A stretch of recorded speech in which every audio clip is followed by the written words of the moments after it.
Shalom, shalom. First and foremost, I want to begin by giving all praise and glory unto Yahweh, Bahashem Yahushai, Bahashem Recha Kodash. Double honors to the elders and to the apostles of Great Millstone, and enough respect to the brothers after pushing and spreading the gospel of Yahweh Bahashem Yahushai to the four corners of the world. Now, through the spirit and power of Yahweh Bahashem Yahushai, I just want to do a quick lesson on the book of Matthew, the 12th chapter, and Lord willing, this be edifying. So, the book of Matthew, chapter 12, beginning with verse 1, it says, "At that time, Yahushua went on the Sabbath day through the corn, and his disciples were an hungered, and began to pluck the ears of corn and to eat. But when the Pharisees saw it, they said unto him, Behold, thy disciples do that which is not lawful to do upon the Sabbath day. But he said unto them, Have ye not read what David did, when he was hungered, and they that were with him, how he entered into the house of God and eat the shewbread, which was not lawful for him to eat, neither for them which were with him, but only for the priest? Or have ye not read in the law, how that on the Sabbath days the priests in the temples profane the Sabbath, and are blameless? But I say unto you, that in this place is one greater than the temple. But if ye had known what this meaneth, I will have mercy and not sacrifice, ye would not have condemned the guiltless." And so this is pretty much the point that the Yahushua is proving here, is that, the law was not really meant to restrict men from being righteous. It wasn't even made for the righteous. I believe there's a precept that specifically talks about that. Let me see if I can get it right now. Let me see.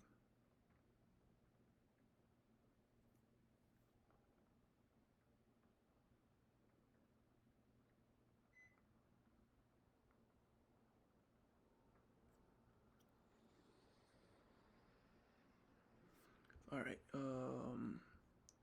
This is the book of First Timothy,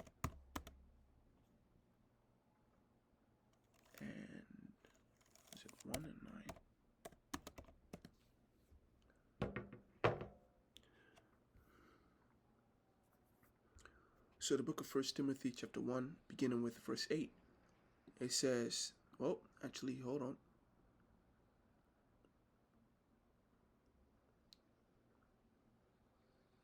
All right, verse 7, it says, "Desiring to be teachers of the law, understanding neither what they say, nor whereof they affirm.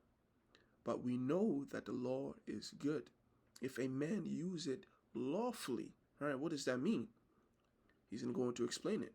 "Knowing this, that the law is not made for a righteous man, but for the lawless and disobedient, for the ungodly and for sinners, for unholy and profane, for murderers of fathers and murderers of mothers, for manslayers, for whoremongers, for them that defile themselves with mankind," right? This rainbow movement, "for men stealers, for liars," right? This is it's not talking about a home wrecker, right?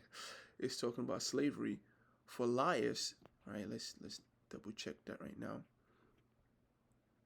Even right, slave traders, right?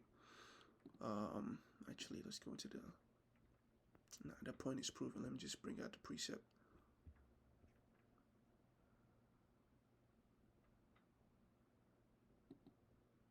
All right, a slave dealer, kidnapper, right? A man stealer. It's not talking about a woman having her own husband and another woman coming in and interloping, right? That's not what it's talking about. So it says for man stealers, for liars, for prejudged person, for prejudged person, and if there be any other thing that is contrary to sound doctrine, according to the glorious gospel of the blessed God, which was committed to my trust." And so the point that Yahushua and Paul is proving here, or at least what they're making, is that the law was made to stop people who are naturally wicked, people who have a natural disposition to be wicked, from what? From getting out of hand, right? From getting too wild that they can't be controlled, right? One example of the law will be, when we were in the wilderness, the Most High gave a declaration, right? He banned private sacrifices. He banned men from making their own sacrifices, and he said that from now on, you are to take your sacrifices to the priest, to the tabernacle, and to wherever the Lord shall put his name. And you take it to the priest, and the priest will be the one that will make a sacrifice on your behalf. So it is laws like that. Now, prior to the law, that kind of law being put in place, you had Abraham, right? You had Adam, you had Jacob, you had Isaac, you had all these men, right? You had Job, all these righteous men who were making sacrifices, Noah on their own. But why is it that the Lord came in and said he's going to forbid men from making their own sacrifices? Because amongst the congregation of the nation of Israel, people would be so wicked that if the Lord had not gave that decree, you would have people out there going into the wilderness, stealing away from the congregation, making their own sacrifice to the Lord and unto Baal. Or they may even altogether make a sacrifice unto Baal and say, to hell with the Most High. So it was to stop people from getting out of hand. That's why Paul puts it. It wasn't really made for a righteous man, because a righteous man would not have to be told not to what? Not to be an interloper, not to, commit adultery, not to go into, his neighbor's wife, right? A righteous man would not have to be told not to remove the borders of a man's land, not to steal another man's land. A righteous man would not have to be told not to steal, right? Not to be a slave trader, not to steal men against their will and sell them into slavery. A righteous man will not have to be told, to not turn the women, right, of the nation of Israel into whoredom, not be a pimp, right? So all these things, but these laws are set in place because you're going to have some people out there who are sick in the mind, right? The Lord created men, and he can differentiate the wicked from the righteous. And the Lord is wise enough to know what should happen in the future. So he put these laws in place for the wicked, right? So that the entire nation, the righteous and the wicked, can coexist properly. And so that's what Yahushua is trying to put here, that I will have mercy and not sacrifice. You would not have condemned the guiltless. So you have people out there who really don't understand the purpose to the law, to the point where they are merciless, right? If someone is in dire need, for example, you have righteous men, the disciples of Yahushua, the apostles. They have gone out on a Sabbath day. They have wearied themselves in the work of the Lord, preaching, healing all manner of diseases. They do the will of the Lord. And if they are tired, don't you think it's fair for these men to at least get a corn and a cup, right? To pluck some ears of corn and eat? Of course it's righteous. But these Pharisees out there, right, because they relish in oppressing people, they would not have mercy. They would rather have sacrifice. And so they condemn the guilty. They should have used their God-given sins and said, hey, we shouldn't go out there and condemn Yahushua and his disciples. And this is pretty much the same liberties that we take in Yahushua in this timeline. Because these laws, right, the 613 commandments, we can't follow all of them. The ones that we can follow, we can't even follow all of them simply because we are under captivity. And the ones that we are supposed to follow, we would be, how do I put it? Sometimes you would have to kind of break, right, a law to be righteous, right? And I like this example of, let's say you're driving, down the street, the highway, you're heading home, you're trying to make it home before sundown so you can relax on the Sabbath day. But then you see, someone, or, a woman with, kids and on the side of the road, and their car broke down, right? The tire, they have a flat tire, and the woman doesn't know how to change a tire. Now, you having compassion, you go in there and you spend time, trying to change tire, and that few minutes that you could have spent getting home, right? You have broken the Sabbath day in what? In doing work. These are little things like that. Or um, you could be home on a Sabbath day relaxing, and then come to find out there's an emergency. Something may happen. God forbid, something may happen to a brother where you may have to like spend some money. You may have to help a brother out. You may have to, drive out there and visit a brother. All these things are what, in a sense, the breaking of the law. And even Yahushua even says it. He talks about the priest. Let me see. Right, he talks about even the priest profane the Sabbath, right? And indeed, the priests do profane the Sabbath daily, because the law of the Sabbath was that you're not supposed to light a fire. But it's in the law that a priest is supposed to light a fire, right? The Day of Atonement, if it's on a Sabbath, he's supposed to what? He's supposed to light the fire. As a matter of fact, on the Sabbath and on the new moons and on the holy days, sacrifices are even doubled. They're increased. So all these actions are, in a sense, the breaking of the law, the profaning of the law, but they are what? But you become blameless because you're doing it for a greater good, because what you do please the Lord, right? That's why the scripture talks about, instead, we should follow the law of the Spirit of God. Let me put it right now.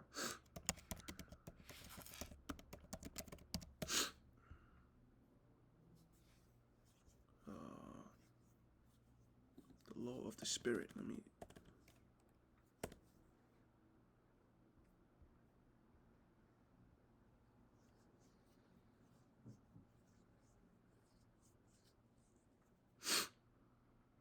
Right? Yeah, for the law of the Spirit of life has made me free from the sin and death. And I believe in the previous chapter, Paul explains, it goes into details, right? He goes into the conflict of natures, right? And how, the flesh is what is prone to be wicked. But when you have that deep desire in you, that true righteous, or that true authentic yearning to be perfect for the Lord, that's what the Lord is looking for. That is the law, right? A man that has that kind of soul can listen to his conscience. And that's why Paul talks about it when we follow it says what, right. Yeah, so he makes a difference between the flesh, and in Romans the 8th chapter he talks about the spirit, right? And so he says, for the law of the Spirit of life in Hamashiach Yahushua has made me free from the law of sin and death. So that law that's supposed to, that 613 commandment law that you're supposed to follow physically, when you go off, when you come up short, because of that spirit in you to please the Lord, you are made blameless. And that's what this whole back and forth on the law is. Not to say that the law is wrong, right? The scripture talks about the law that the Heavenly Father gave unto us is perfect, but we are not perfect. It's impossible for us in this fleshly, mortal bodies to follow the law perfectly. And so we must do what we can. That's why we keep saying you follow the laws to the best of your abilities, which really salvation comes from Yahushua, first and foremost, right? And then you follow the laws, statutes, and commandments to the best of your ability, to the best of your abilities. That's pretty much what Yahushua's, sermon on the law, all it was. And even Paul, that's all it really was, And so it says, for the Son of Man is Lord even of the Sabbath day. And so another point that he makes is that he is, the Son of Man. He is Yahushua, the only begotten Son, the firstborn of every creature. And so he has every authority to grant his servants, permission to break the law in righteous means, right? So it says, and when he was departed from thence, he went into the synagogue, and behold, there was a man which had his hand withered, and they asked him, saying, is it lawful to heal on the Sabbath days? That they might accuse him. And he said unto them, what man shall there be among you that shall have one sheep, and if it fall into a pit on the Sabbath day, he will not lay hold on it and lift it out. How much then is a man better than a sheep? Wherefore is it lawful to do well on the Sabbath day? Right? He said, and this is also a great example. The scriptures even talks about when you see your sheep, right, or your neighbor's sheep go astray or fall into a pit, you're not supposed to, sit on your hands or at least fold your arms and look away and say that doesn't concern me. According to the law, you must act for the good of your neighbor, even if you have what, even if you have a problem with him, even if you're quarreling. If you see the property of your fellow brother, right, or sister, if you see the property of it going to ruin, and you can save it, you need to act immediately and save it. Right? Matthew 12:13 says, Then said he to the man, Stretch forth thine hand. And he stretched it forth, and it was restored whole, like as the other. Right? When righteous men break the law, they don't break it to be wicked, they break it to be righteous. And this is something that the Lord knows very well. And he pardons it. That's why he gave the example of David. David was not doing it because he was wicked and he wanted to sneak in there, but because what? Because of desperation and because he has integrity, right? Rather than face Saul and put him to death, an anointed of the Lord, he would what? He would rather flee from him.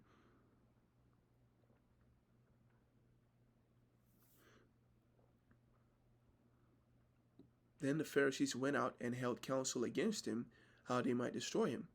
But when Yahushua knew it, he withdrew himself from thence, and great multitudes followed him, and he healed them all, and charged them that they should not make him known, that it might be fulfilled which was spoken by Isaiah the prophet, saying, Behold, my servant whom I have chosen, my beloved, in whom my soul is well pleased. I will put my spirit upon him, and he shall show judgment unto the Gentiles. Right? And Yahushua has shown judgment, righteous judgment, perfect judgment concerning the law, concerning how man should live. He shall not strive nor cry, neither shall any man hear his voice in the street. A bruised heel shall he not break, and smoking flax shall he not quench, till he send forth judgment unto victory. And in his name shall the Gentiles trust. The Gentile, the Israelite foreigners, right? It says, Then was brought unto him one possessed with the devil. Oh yeah, this is a different account, but this is pretty much about, the question on the Sabbath, but it was about the law in general. And so, I hope this was edifying. I might, do a video and continue on it. Matthew the 12th chapter is also very interesting. So, yep. That's it on that. In closing, I want to give all praise, honor, and glory unto Yahweh, Bahashem, Yahushai, Bahashem, Recha Kodash, and Shalom, Yahweh, Bahashem, Yahushai, Barakatham, to all your Akims and Aquas that are listening in truth and sincerity. May the blessing of blessing be upon the house. Until next time, Shalom.